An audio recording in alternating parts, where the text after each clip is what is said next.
민족 대명절 추석이 다가오고 있죠. 모두들 미리 음식 재료 준비하랴, 부모님이나 감사한 분들에게 전할 선물 준비하랴, 정신이 없으실 거예요. 저희 가족 또한 마찬가지죠. 시댁 식구들을 포함한 저희 가족에게 가장 중요한 행사 중 하나가 추석 한 달에서 2주 전 사이에 하는 벌초입니다. 이번에도 어김없이 아이들을 포함한 모든 시댁 식구가 모여 시댁 쪽 선산에 모셔진 시 조부모님과 시아버지 묘에 벌초를 하러 갔었어요. 그리고 그날 가족끼리 식사를 하는데 재작년에 시댁에서 생긴 사건이 화두에 올랐지 뭐예요.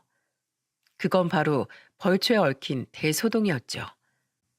그래서 저는 평소 시어머니가 즐겨 듣는 이 채널에 그때 사연을 공유해보면 추석에 온 가족이 나눌 재미있는 대화거리가 되겠다 싶어 이렇게 사연 신청을 하게 되었습니다. 각자 서울에서 자취를 하던 저와 남편은 제 대학 동기의 소개로 만났어요. 당시 저는 이제 막 공무원 시험에 합격해 주민센터로 발령이 난 상태였고 저보다 2살 많던 남편 또한 제약회사에 입사한 지 얼마 안 된 신입사원이었죠. 서로 잘 맞던 우린 2년 뒤 결혼 약속을 했고 그때 처음으로 양가에 인사를 드리러 갔습니다. 저희 친정은 같은 서울에 위치해 있었고 시댁은 서울에서 3시간 거리의 시골이더라고요. 처음 시댁에 방문하던 날 정말 어찌나 떨었는지 모릅니다. 무척이나 화목하다고 들은 시댁 식구들이 혹시 절 마음에 안 들어하면 어쩌나 해서요. 하지만 다행히 시부모님과 시동생은 절 무척이나 반겨주었어요. 특히 시어머니께선 나이가 곧 60을 바라보시는데도 참 소녀 같은 분이었죠. 반가워요. 난 예전부터 참 딸이 갖고 싶었어. 남편도 아들들도 워낙에 곰인지라 섬세한 내 마음을 잘 못 알아주더라고. 그런데 우리 주한이가 이런 꽃 같은 여자애를 데려온다고 했으니 내가 잠이 와? 나 어제 너무 설레서 잠도 제대로 못 잤어요. 우리 모쪼록 잘 지내봐요. 시어머니는 들뜬 소녀처럼 제 손을 잡고 볼을 발그레 붉히셨습니다. 시아버지는 그런 시어머니를 애정어린 눈빛으로 바라보고 계셨는데 그 모습을 보니 한눈에 알겠더군요. 이 집안의 화목함은 시부모님 2분의 금술에서부터 나왔다는 걸 말이에요.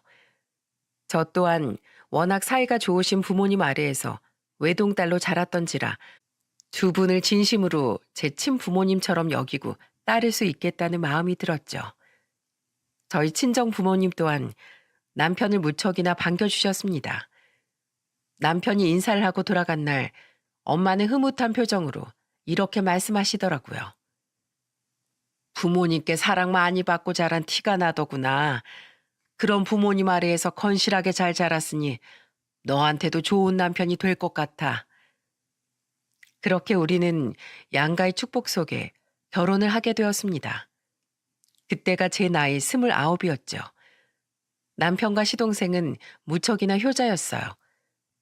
시부모님은 시골에서 농사를 짓고 사셨는데 저희 부부처럼 서울에 살며 대기업에 다니던 시동생은 한 달에 2~3번은 꼭 시댁에 내려가 주말에 농사를 돕고 오더라고요. 저와 남편 또한 마찬가지였고요. 형수님, 안 힘드세요? 이런 거 안 해보셨으면 많이 힘드실 텐데 그냥 들어가서 쉬세요. 괜찮아요.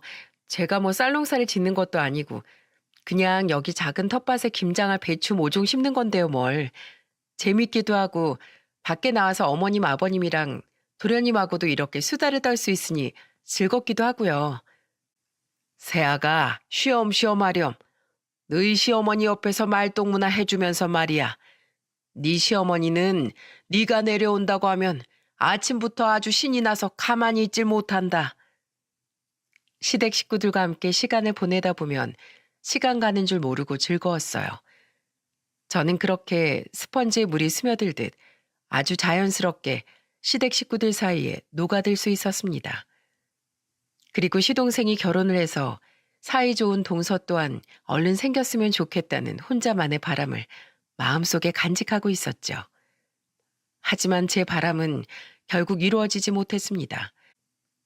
제가 결혼한 후 2년 뒤 시동생 또한 결혼을 했었는데 동서는 시댁 식구들 안에서 굉장히 튀는 사람이었거든요. 시동생이 결혼하고 처음 맞는 명절날 저는 막 돌이 지난 아들을 품에 안고 있느라 음식을 하는데 많이 참여를 하지 못했어요. 그런데 그런 저를 보고 대뜸 동서가 자기가 입고 있던 앞치마를 벗으며 이러는 게 아니겠어요? 어머님, 저도 음식 안 할래요. 뭐? 지금 너희 시아버지의 네 아주버님의 남편까지 다 같이 음식을 하고 있는데 그게 무슨 소리야? 그럼 형님은 왜 안 해요? 형님이랑 저랑 뭐 차별하시는 거예요? 동서, 내가 안 하고 싶어서 안 하는 게 아니라 지금 아기 보느라 그랬잖아. 그래도 거기 나물들이랑 전 부칠 재료들 아침에 내가 미리 다 손질해 놓은 거야. 참 황당했어요. 시부모님 앞에서 저게 무슨 버릇없는 행동이란 말입니까? 무슨 부모님께 투정 부리는 어린애도 아니고 말이죠. 시동생은 그런 동서를 다시 자리에 앉히며 면박을 주더군요. 당신 왜 그래? 형수님 민망하시게. 애가 아직 엄마 껌딱지여서 그래. 당신도 뻔히 보이면서. 뭐야, 다 형님 편만 들어. 짜증나 정말. 몰라요. 형님이 일 안 하면 저도 안 할래요. 저 방에 들어가서 좀 잘게요. 그러더니 동서는 그대로 정말 방문을 닫고 방에 들어가 버리더군요. 그런 듣도 보도 못한 어이없는 상황은 처음이었던지라 얼굴이 시뻘개진 시동생을 제외한 우리는 그저 입만 떡 벌리고 있었죠. 그리고 그날 저녁을 먹은 뒤 이런 일도 있었습니다. 낮에 저런 일도 있었고 대체 동서는 어떤 사람인가 싶어 저는 동서와 친해지기 위해 먼저 말을 걸었어요. 그러고 보니 여태 동서가 무슨 일 하는지도 내가 안 물어봤네. 저번에 어머니께 들으니까 무슨 예술한다며? 네, 저 예술가예요. 그래, 멋지다. 무슨 예술해? 음악? 미술? 저는 동서가 예술가여서 조금 더 남들보다 까탈스럽고 유별난 줄 알았어요. 편견이라면 편견이겠지만 왜 그런 거 있잖아요. 예술가 중엔 예민하고 특이한 사람이 많다는 보편적인 고정관념이요. 그렇게라도 낮에 있던 동서 행동을 이해해 보려고 했는데 글쎄 동서가 저에게 뭐라고 대답했는지 아시나요? 저 네일 아트예요. 아트. 예술이란 뜻인 거 아시죠? 전 형님처럼 따분한 공무원 같은 건 영 체질이 안 맞아서 못하겠던데. 아시잖아요. 예술가들 원래 지루한 거 못 참고 예민한 거. 그렇습니다. 동서는 한 네일샵에서 직원으로 일하던 사람이었어요. 순간 저도 모르게 웃음이 새어나오려던 걸 간신히 참았습니다. 네일하는 분들을 무시하는 게 아니에요. 그런데 네일 아트 하시는 분들을 보통 기술자라고 생각하지 그분들이 본인 입으로 예술가라는 말은 잘 안 하지 않나요? 거기다가 제 직업을 폄하하는 말은 덤으로 붙어 있었고요. 옆에서 듣던 남편도 어이가 없었는지 저에게 황당하다는 표정을 짓더군요. 그때 그 명절 기간 동안 겪은 동서의 모습으로도 저는 동서가 어떤 사람인지 대충 파악이 됐어요. 동서는 참을성 없고 오롯이 자기 기분만 생각하는 이기적인 사람이었던 겁니다. 자격지심은 덤이었고요. 그날 저는 집에 들어와 정말 궁금했던 걸 남편에게 물었어요. 서방님은 대체 왜 동서랑 결혼하신 거래? 가족이라서가 아니라 진짜 서방님이 인간적인 부분에서 아까워. 당신도 동서 행동하는 거 봤지? 서방님도 동서한테 화나신 표정이던데? 안 그래도 어제 나랑 술 한잔 할 때 얘기했는데 연애할 땐 통통 튀는 성격이 귀엽고 좋아 보였대. 그런데 어른들한테까지 저렇게 개념 없게 굴 거라고는 생각도 못 했었나 봐. 이미 결혼했으니 어쩌겠냐면서 앞으로 어르고 달래면서 잘 살아봐야지 이러더라고. 지 발등 지가 찍은 거지 뭐. 세상 부족할 거 없어 보이던 시동생에게 단 하나 모자랐던 건 바로 여자 보는 눈이었더군요. 저는 다시금 시댁에서 본 동서의 행동들을 떠올리며 이내 남편과 함께 한숨을 쉬었어요. 저는 아들을 낳은 바로 다음에 연년생인 딸을 낳았습니다. 그 이듬해엔 동서도 딸을 한 명 출산했고요. 시댁 분위기에 어울리지 않는 캐릭터인 동서의 등장은 우리에게 꽤나 큰 이슈였지만 그것도 시간이 흐르니 어느 정도 점차 적응이 되더군요. 그리고 그런 동서에게 적응해 갈 때쯤 시댁엔 검은 먹구름의 그림자가 드리워지고 말았습니다. 내가 혹시 세상을 떠나면 마음 여린 너희들 엄마는 혼자서 어떻게 살아가겠니? 난 오직 그거 하나만이 걱정이다. 바로 제가 결혼한 지 5년 만에 시아버지께서 지병으로 쓰러지신 거예요. 남편과 시동생은 그런 시아버지를 모시고 서울의 유명한 병원이란 병원은 다 돌아다녔죠. 하지만 2번의 수술과 장기간의 입원에도 시아버지의 병화는 차도가 보이지 않았습니다. 시아버지는 날이 갈수록 쇠약해지셨고 시골집에 홀로 남아 계셨던 시어머니는 매일같이 불안함을 감추지 못하셨죠. 그렇게 쓰러지신 지 1년 뒤 시아버지께선 저와 남편 그리고 시동생과 동서 우리 넷 모두를 자신의 병실로 부르시더군요. 얘들아, 내가 이제 얼마 살지 못할 것 같구나. 그래서 말인데 내가 너희들에게 부탁이자 당부를 해둘 것이 있어서 이렇게 너희들 모두를 불렀다. 그렇습니다. 시아버지께선 자신에게 남은 시간이 얼마 없다는 걸 아시고 마지막 유언을 남기기 위해 우리를 부르신 거였어요. 동서는 말없이 자신의 손톱만 들여다보고 있었고 동서를 제외한 우리 셋은 참담한 마음으로 시아버지의 말씀을 기다렸죠. 우선 내가 너희들한테 얼마 안 되는 재산을 주려고 한다. 농사 짓던 땅은 이미 다 처분해서 너희들 엄마 앞으로 남겼어. 나 없이도 너희들 엄마는 잘 살아가야 할 것 아니니? 그리고 남은 돈 2억은 너희 둘에게 똑같이 1억씩 남겨주마. 대신 여기엔 조건이 있다. 첫 번째는 내가 세상에 없어도 꼭 너희들 엄마한테 효도하라는 거야.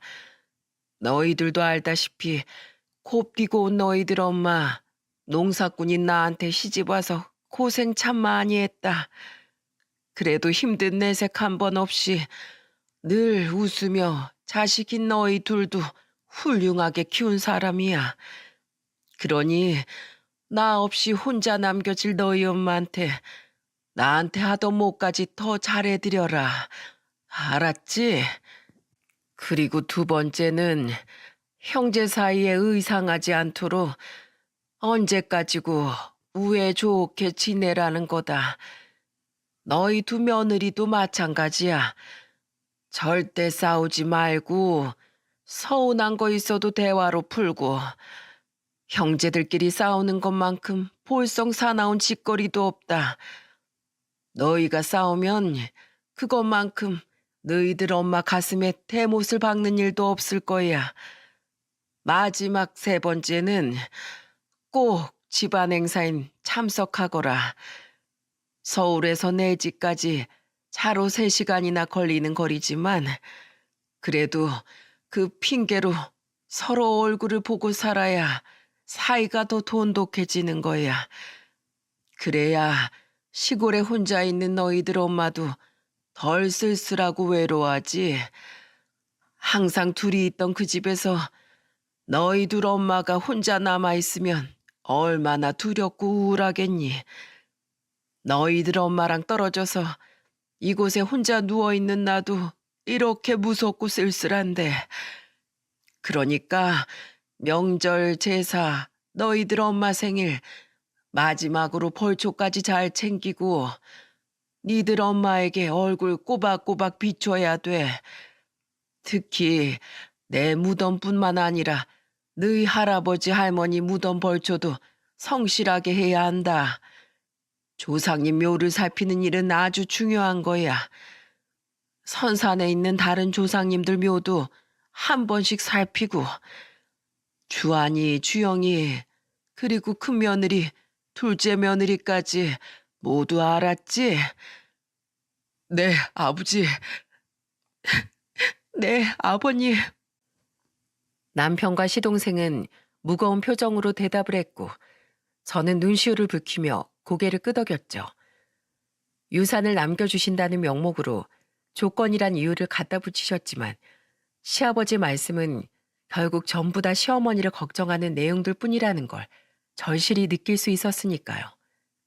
그런데 그 와중에도 동서는 꿋꿋하게 자신만의 길을 가더군요. 동서는 시아버지에게 입을 삐죽이며 이렇게 구시렁대더라고요. 치, 유산 주시려면 그냥 기분 좋게 좀 주시지. 조건이 붙긴 왜 붙어요? 남은 우리가 어련히 알아서 잘 하려고요. 여보, 그냥 말이 그렇다고 말이. 저도 아버님 말씀 잘 지킬게요, 아버님. 시아버지는 그런 동서를 보며 한숨을 푹 쉬셨고 시동생은 병실에서 나갈 때까지 동서를 노려보고 있더군요. 그날 이후 시아버지는 하루가 다르게 쇠약해져 갔습니다. 유언을 남기신 그날이 시아버지께서 힘을 내실 수 있었던 마지막 날이었던 거예요. 시골에 계시던 시어머니는 시아버지의 마지막을 함께하기 위해 한동안 저희 집에 올라와 계셨고 시아버지는 시어머니가 지켜보는 가운데 유언을 남긴 지 20일째 되던 날 아침 결국 조용히 숨을 거두셨어요. 장례식장은 눈물바다도 그런 눈물바다가 없었습니다. 저는 남편과 시동생이 그렇게 우열하는 모습을 처음 봤어요. 시어머니는 밥도 안 드시고 울기만 하다 실신을 3번이나 하셨죠. 전 장례를 치르는 내내 어린 아들과 딸을 친정 부모님께 맡기고 시어머니를 챙겼습니다. 동서 또한 딸을 자신의 친정 엄마에게 맡겼는데 그건 시어머니를 챙기고 조문객들을 잘 맞이하기 위해서가 아니더군요. 아, 허리도 아프고 졸리고. 여보, 나 너무 힘들어. 나 근처 모텔에서 좀 쉬다 올게. 오랜만에 우리 딸도 엄마한테 맡겼으니까 이참에 좀 푹 쉬어야겠어. 저는 제 두 귀를 의심했습니다. 시동생은 질린 표정을 짓더니 얼른 가라며 동서에게 휘휘 손짓을 하더라고요. 시아버지 장례식장에서 큰 소리를 낼 수도 없는 노릇이라 저는 조용히 시동생에게 다가가 물었어요. 아니 서방님, 동서 지금 저게 무슨 짓이에요? 가족들도 다 제대로 모시고 있는 마당에 잠깐 눈 좀 붙이고 온다는 것도 씻고 온다는 것도 아니고 푹 쉬다 온다고요? 동서 무슨 휴가 왔어요? 서방님은 그걸 왜 그냥 보내줘요? 그냥 두세요 형수님. 어제부터 하루 종일 징징거리는데 귀에 아주 딱지가 앉을 것 같아요. 아버지 장례식에서까지 저 사람이랑 언쟁하기도 싫고 저 그럴 기운도 없네요. 차라리 눈앞에 없는 게 제 속이 편할 것 같아서 그래요. 시동생은 하도 울어 퉁퉁 부은 눈으로 지친 듯이 말하더군요. 그런 시동생의 얼굴을 보니 얼마나 학을 뗐으면 저러나 싶어 저는 한숨을 쉬며 고개를 끄덕였네요. 시아버지께선 선산에 묻히셨습니다. 시어머니는 시아버지 관이에 흩뿌려지는 흙을 보며 가슴을 내리치며 오열하셨죠. 여보, 나도 데려가요. 그 어둡고 차가운 데서 혼자 외로워서 어쩌려고 그러오. 나도 당신 옆에 묻히렵니다. 시어머니는 시아버지의 장례가 끝난 이후에도 기운을 차리지 못하고 계속해서 우울해하셨어요. 남편은 그런 시어머니가 걱정되어 시댁에 더욱 자주 내려갔습니다. 저 또한 남편을 따라 주말마다 애들과 함께 시댁에 내려가 하루씩 자고 올라왔어요. 시동생 또한 남편과 같은 마음이었는지 우리는 주말마다 시댁에서 이틀간 얼굴을 마주할 수 있었죠. 그런데 동서는요? 주말에도 일해야 한대요. 주말에 손님이 더 많다고. 아직 우리 딸이 어려서 이 긴 장거리를 저 혼자 차에 태우고 다닐 수가 없어서 하는 수 없이 딸은 장모님 댁에 맡기고 왔어요. 그런데 동서는 바로 그것이 문제였나 봅니다. 자신은 함께 갈 수가 없는데 시동생이 혼자 매주 주말마다 시댁에서 자고 온다는 게 마음에 안 들었던 거죠.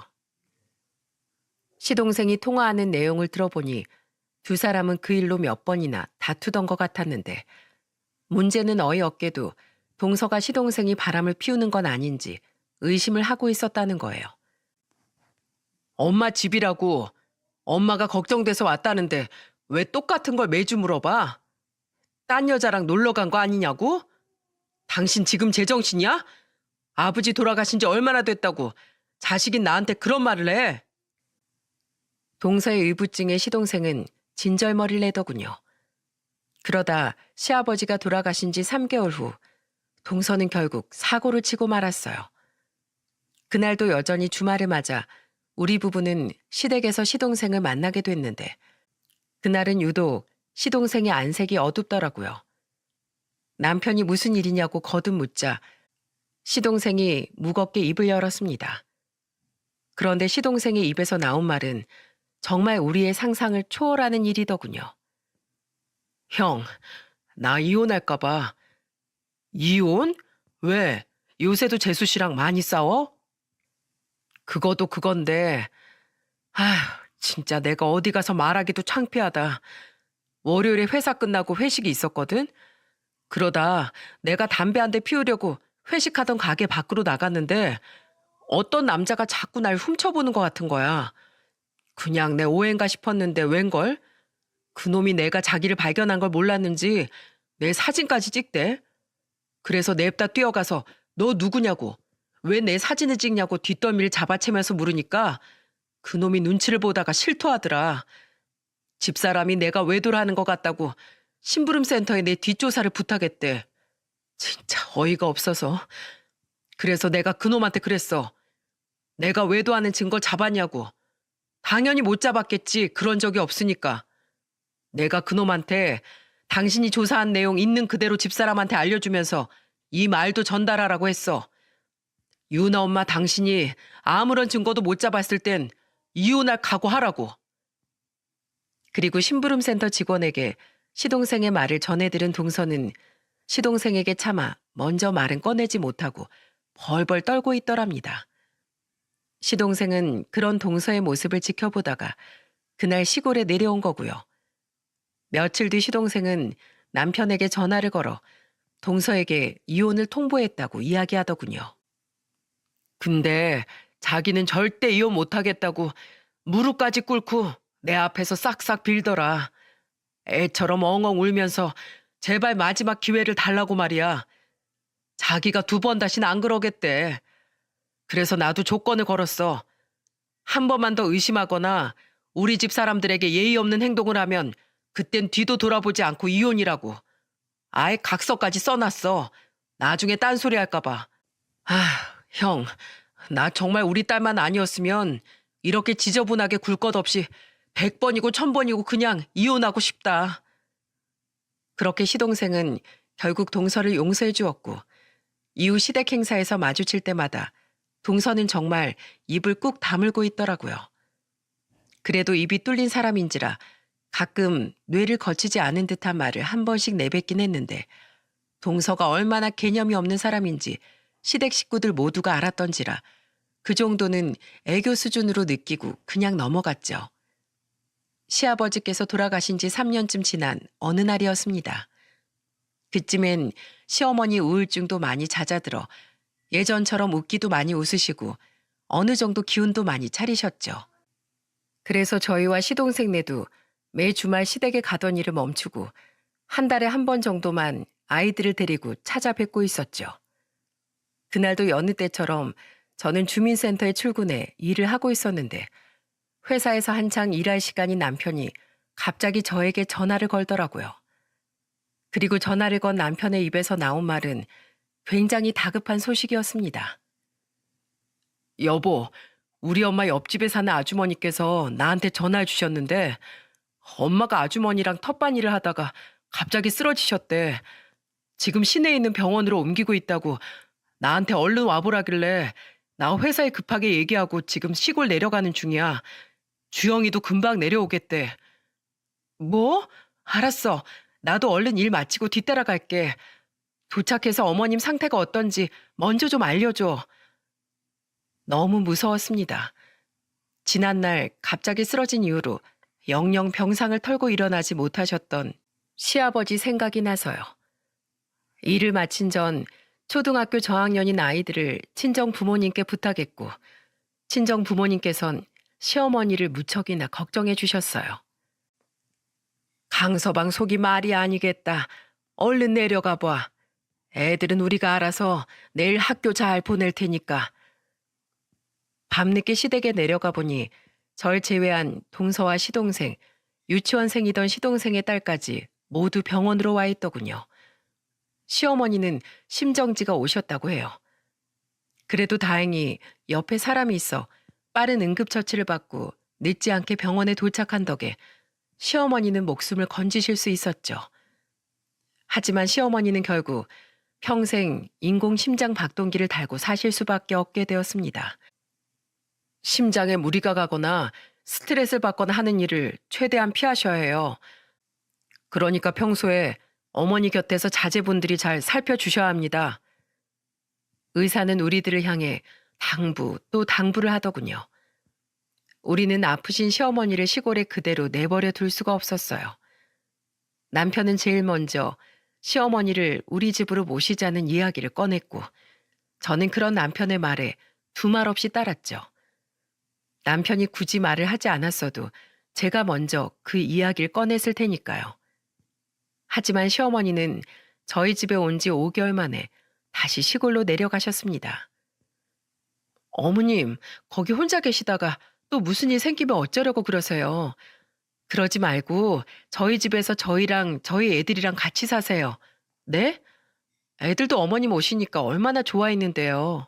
아니다, 됐다. 오히려 생판 모르는 서울에 있으니 내 마음대로 돌아다닐 수가 없어서 너무 갑갑해. 평생 살아온 내 집으로 돌아가고 싶다. 그곳이 마음이 편해. 내가 이렇게 부탁한다. 저와 남편은 그런 시어머니를 끝까지 말렸지만 시어머니께서 저렇게 말씀하시니 더는 말릴 수가 없었어요. 대신 남편과 저 그리고 시동생은 이전보다 더 자주 시어머니를 뵈러 시골로 내려갔죠. 그렇게 시어머니께서 도로 시골로 내려가신 지 몇 개월 뒤 저와 남편은 추석 한 달 전쯤 벌초를 하기 위해 시골로 향했습니다. 친정 부모님께서 아이들을 동물원에 데리고 갔다 오시겠다기에 아이들은 친정으로 보냈었고요. 한창 차를 달리던 중 시동생에게 전화가 와서 받아보니 시동생과 동서는 이미 도착을 했다고 하더군요. 조카는 친구 집에 놀러 갔다고 때를 쓰는 통에 그 친구의 부모님께 조카를 부탁하고 왔다면서 말이죠. 형, 나 좀 이따 마을 이장님께 다녀올게. 매번 혼자 계신 엄마를 들여다봐 주시는 게 감사해서 내가 작은 한과 세트 하나 사왔거든. 이장님 드리려고. 저와 남편은 1시간 뒤 시댁에 도착했습니다. 우린 시댁 대문 앞에 차를 세웠어요. 그런데 조용해야 할 대문 안쪽에서 뭔가 시끄러운 목소리가 들리더라고요. 옆집 개가 짖는 소리와 어우러져 그 목소리는 한층 더 마당을 어수선하게 만들었죠. 그리고 대문을 연 순간 저는 정말 기절할 뻔했습니다. 어머님, 제발요. 네? 목소리의 주인공은 바로 동서였어요. 동서는 마당턱에 걸터앉아 시동생이 없는 틈을 타 시어머니를 아주 쥐잡듯이 잡고 있더군요. 그런데 그 내용이란 것이 아주 기가 막히고 코가 막혔습니다. 어머님, 제발 저희 좀 부르지 마세요. 네? 언제까지 우리가 이렇게 벌초를 다녀야 되는 거예요? 제가 작년에도 말씀드렸잖아요. 저 벌초 오기 힘들다고요. 막말로 요새 누가 벌초를 직접 해요? 전문 업체 불러서 하거나 애초에 화장해서 납골당에 모시죠. 제가 작년에 어머님한테 슬쩍 말했잖아요. 제가 돈 드릴 테니까 그냥 업체 쓰자고. 제가 그 정도 말했으면 눈치껏 알아서 어머님이 자식들한테 먼저 오지 말라고 말을 하셨어야 되는 거 아니에요? 아, 진짜 짜증나. 정말 기함을 했습니다. 동서도 시어머니 가슴에 인공심장 박동기가 달린 걸 뻔히 알고 있었으면서 어떻게 시어머니께 저런 식으로 말을 할 수 있단 말인가요? 동서는 우리가 온 걸 전혀 눈치채지 못했는지 쉬지도 않고 연달아 시어머니께 따발총처럼 말을 쏴대더라고요. 제 하루 일당이 얼만 줄이나 아세요? 못해도 10에서 20만 원 된다고요. 저 고급 인력이니까 그 돈 주실 거 아니면 내년부턴 절대 부르지 마세요. 서울에서 여기까지 오기가 얼마나 힘든데 왜 자꾸 오라 말아야? 자꾸 이렇게 며느리를 귀찮게 만들면 어머님 나중에 시어머니 대접도 제대로 못 받아요. 아세요? 저 분명히 말했어요. 내년엔 오지 말라고 어머님이 자식들한테 먼저 말씀하세요. 저 두 눈 부릅뜨고 지켜볼 거예요. 저는 동서의 말을 못 들어주겠더군요. 저는 이를 뿌듯 깔고 동서를 부르려고 했어요. 하지만 저보다 빨랐던 건 바로 남편이었습니다. 야! 남편은 대문을 발로 뻥 걷어차면서 소리를 쳤고 그대로 동서에게 성큼성큼 다가갔어요. 재수 씨, 지금 뭐예요? 아주버님, 언제 오셨어요? 지금 아무도 없는 틈을 타서 몸 약한 우리 엄마한테 뭐 하는 짓이에요? 뭐? 시어머니 대접을 못 받아요? 다신 여길 부르지 말라고? 아주버님, 제 말은 그런 뜻이 아니고요. 남편이 죽일 듯이 동서를 노려보자 동서는 잔뜩 겁에 질린 표정으로 몸을 움츠리며 핑계를 대더군요. 하지만 동서의 그런 말은 도리어 남편의 화를 더 돋을 뿐이었죠. 뭐가 아닌데요?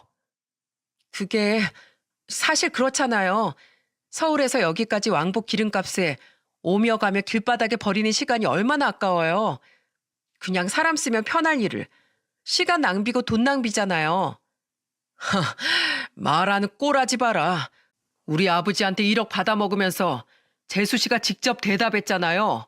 우리 아버지 말 지킨다고. 벌써 잊었어요? 아니, 기억은 하는데 솔직히 어떻게 매년 와요. 저 너무 힘들어요. 그럼 오지 마요. 누가 오라고 멱살 잡고 끌어옵디까? 주영이만 내려보내면 되지. 싫은데 뭐하러 꾸역꾸역 이렇게 따라와서 엄한 우리 엄마한테 새까만 혓바닥을 놀리냐고요? 안 온다고 했다가 또 남편 이혼하자고 할까봐 그러죠.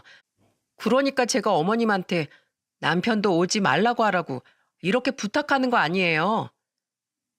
와, 동서의 뻔뻔함은 정말 하늘을 찌르더군요.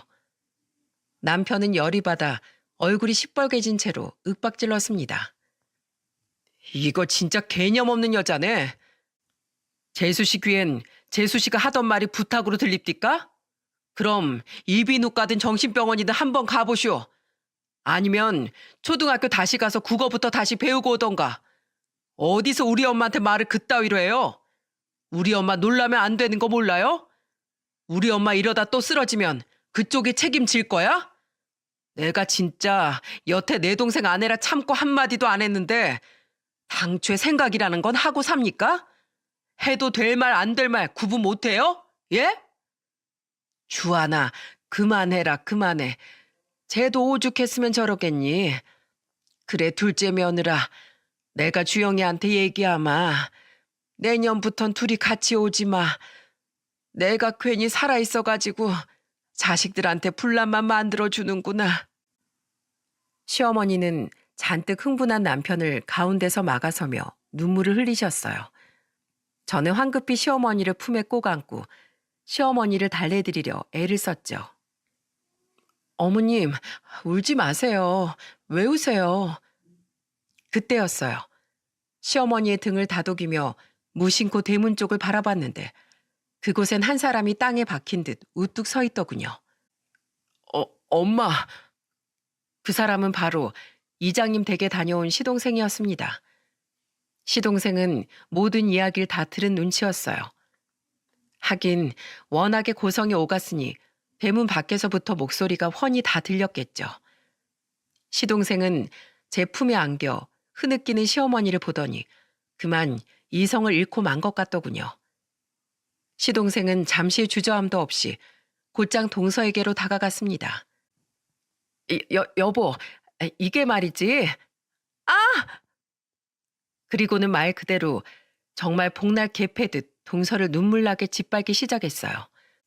너무 놀란 저와 남편은 시동생을 말리려고 달려들었지만 이미 이성을 잃은 시동생을 말리기엔 역부족이었죠. 서방님, 그만하세요. 이러다 정말 일내겠어요. 야, 주영아, 일단 말로 하자, 말로. 너 이러다 정말 큰일 나. 놔. 나 더는 못 참아. 내가 그렇게 봐주고 용서해줬건만 끝내 우리 엄마 눈에 눈물이 나게 만들어? 엄마가 평소에 너한테 얼마나 잘해줬는데. 넌 맨날 불평만 하고 돈만 밝힐 줄 알지? 맨날 너희 친정엄마만 불쌍하다면서 너네 엄마만 챙길 줄 알고. 어디 내가 너희 엄마한테도 똑같이 해줄까? 장모님 집 가기 싫다고.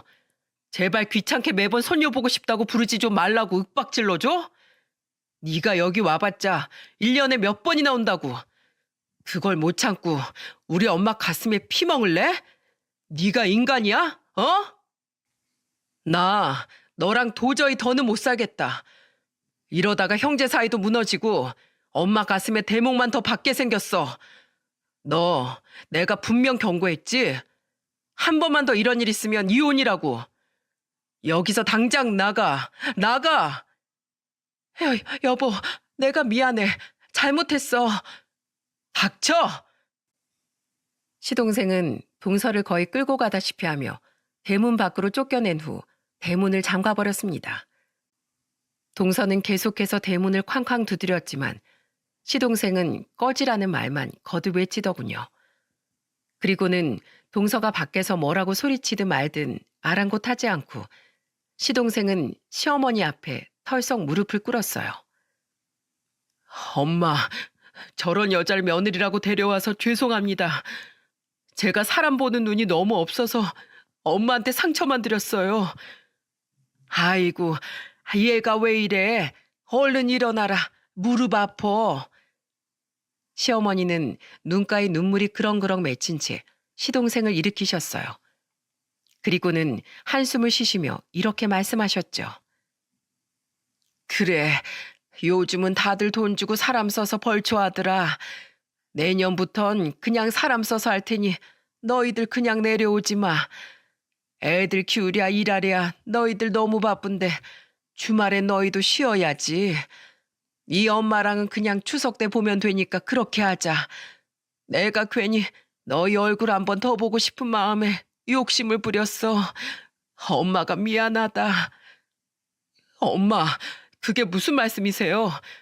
아버지 마지막 말씀 우리가 말해드렸잖아요. 이럴 때 가족들끼리 얼굴 한번 더 보는 거죠. 제가 잘못했어요. 제가 여자를 잘못 데려와서 집안을 쑥대밭을 만든 거예요. 시동생과 시어머니는 계속해서 눈물을 흘렸습니다. 남편은 옆에서 가슴을 퍽퍽 치며 답답한 마음을 감추지 못했고 저는 시어머니의 손을 만지작거리며 시어머니를 따라 흐느꼈죠. 시어머니의 눈물이 너무 가슴 아파서 말이에요. 이후 시동생은 벌초가 끝나고 서울에 올라가자마자 변호사를 선임해 동서에게 이혼 소송을 걸었습니다. 동서는 집에서 나가지도 않고 끝까지 이혼을 안 하겠다며 발악을 했지만 어린애처럼 때를 쓴다고 해결될 일은 아니었죠. 이혼 소송 기간은 생각보다 길어졌어요. 아무래도 두 사람 사이엔 조카가 있었으니까요. 시동생은 동서 같은 여자에겐 절대로 애를 못 보낸다는 입장이었고 동서는 애를 빌미로 시동생이 쉽게 이혼을 못하도록 시간을 질질 끌더라고요. 하지만 이혼을 하겠다는 시동생의 입장이 확고하다는 걸 깨달은 동서는 그때부터 추악한 본색을 드러내기 시작했습니다.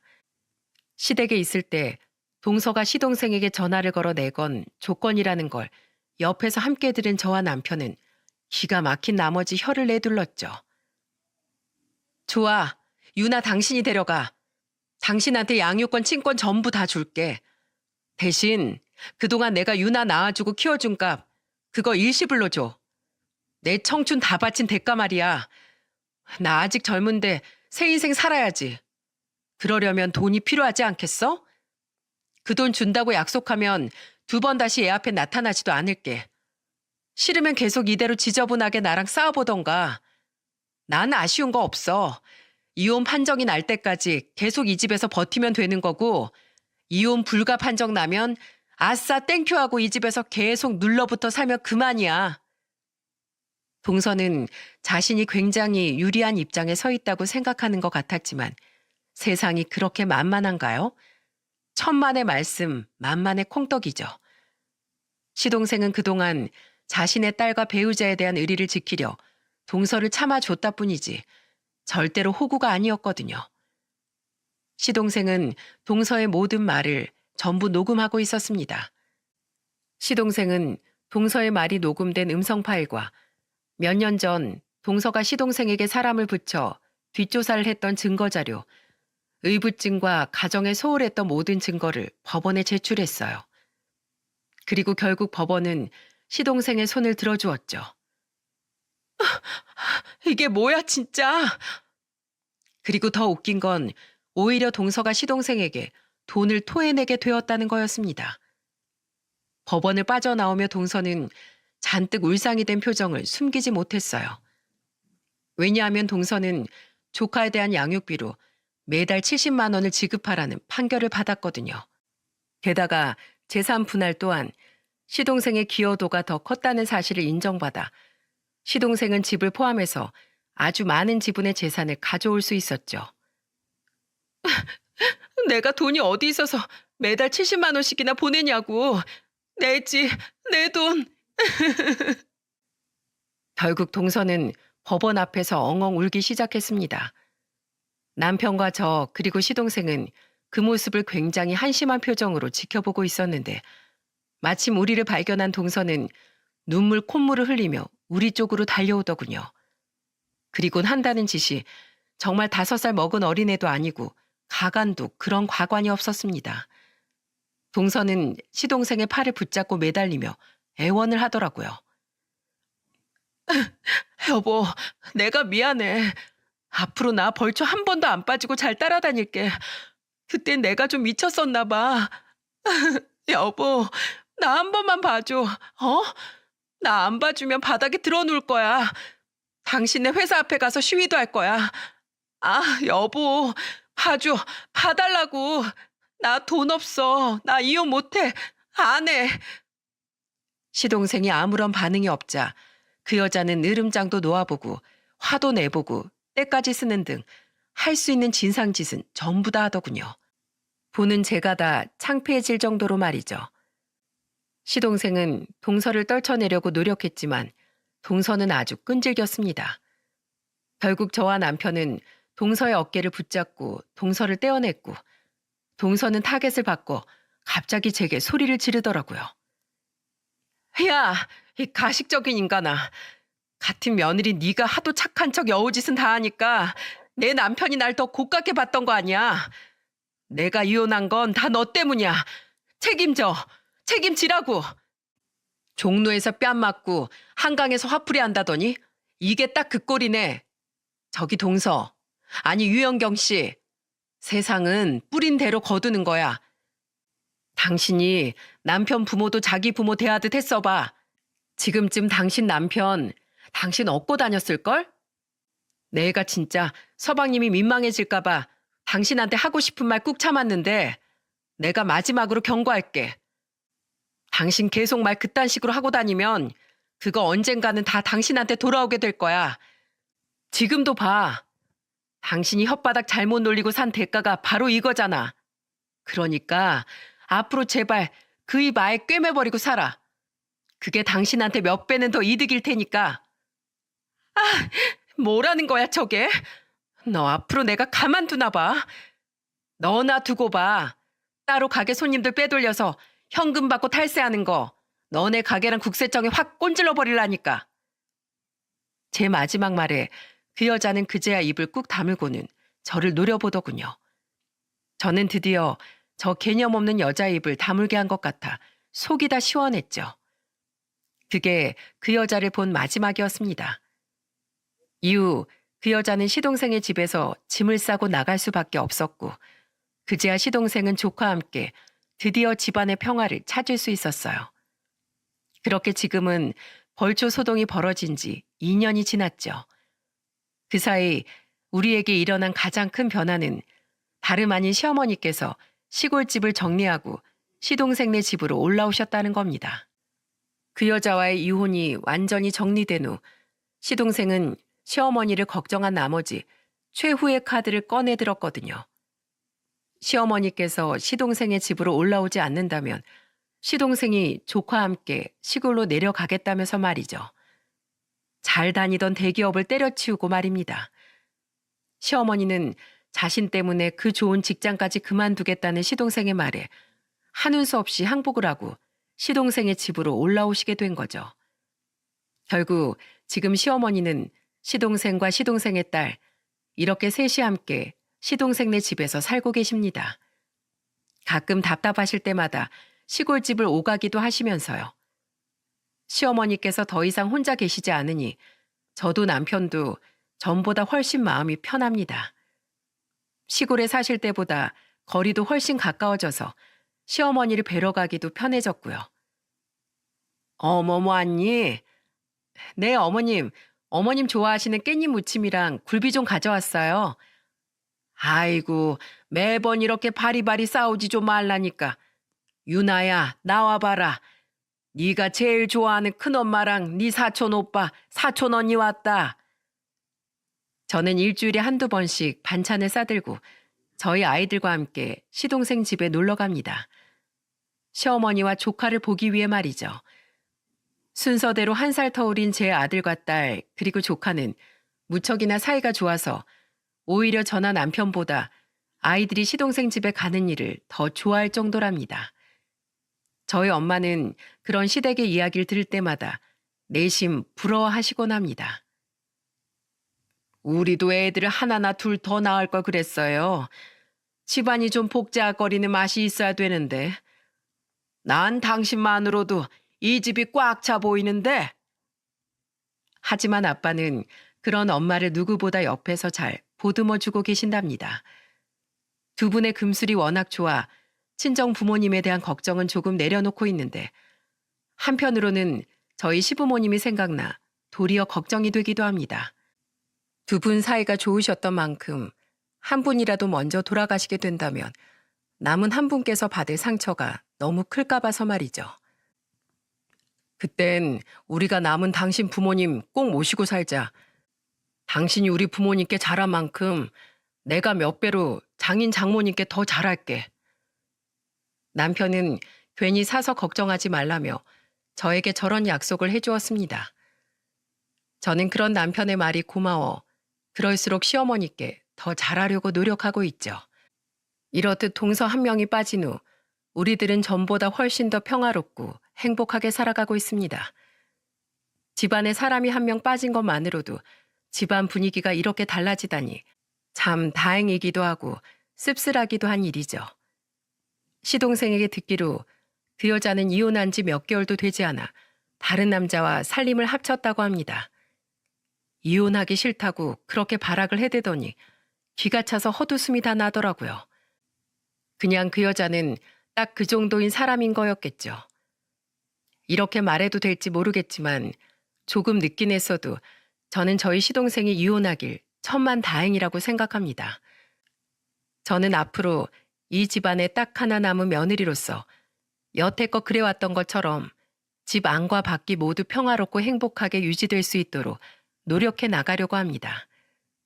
아이들을 잘 챙기고 남편과 사이좋은 관계를 이뤄나가고 시동생과 시어머니, 조카까지 모두를 잘 챙기면서 말이죠. 그렇게 집안을 잘 지키다가 언젠간 저희 부모님과 시부모님처럼 제 자식들 세대에 가정의 평화를 물려주는 게 제 꿈이라면 꿈이겠네요. 여러분, 앞으로 마음고생 많았던 저희 시동생의 앞날에 쭉 행복만 있기를, 그리고 저희 시어머니께서 오래도록 건강하기를 빌고 응원해 주세요. 저와 저희 가족은 이 사연을 함께 들어주신 모든 분들의 행복과 건강을 빌어드릴게요. 그럼 모두 사랑하는 가족과 즐거운 시간, 즐거운 명절 보내시길 바라며 이만 사연을 마치겠습니다. 감사합니다.